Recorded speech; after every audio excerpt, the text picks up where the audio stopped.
First Cut.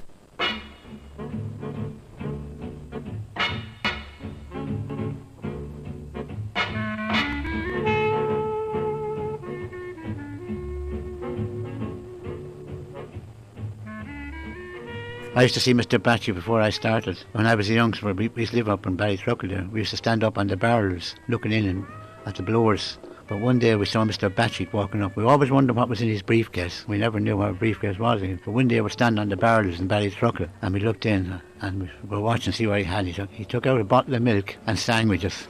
Notice, a mother of mine, she used to do business in Carroll's on the Quay, like when there were so many of us in it, and he knew her circumstances. We were after losing our father. I was only 4 at the time. He died, and it was he, Mr. Elward, told her that there would be jobs out in, they were starting up the glass factory. We got a call then to go for an interview out in Ballytruck. Well, my mother brought me because, and it was only kind of in a shed that we went for the interview, and then with Mr. Batchy, and I think he left, and there was a doctor came in to give us a medical. Well, I can remember that as if it was only yesterday, because the doctor said, would you take down your pants and cough to see whether I had a hernia or not? Well, I can remember that. There weren't a lot of fellas that stayed there now with the heat. The ventilation was desperate there. I was going to run home, and Mr. Batchy convinced me to stay. We'll give you a job outside, he said, in the fresh air. When I had thought of it after, he's caught me.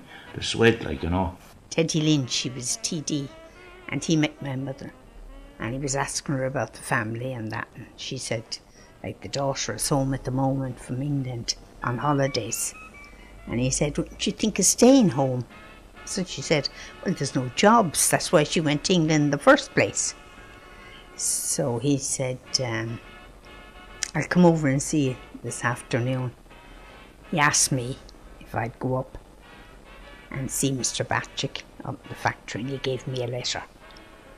So I went up and see Mr. Batchick, and he said to me, could you start at 2 o'clock?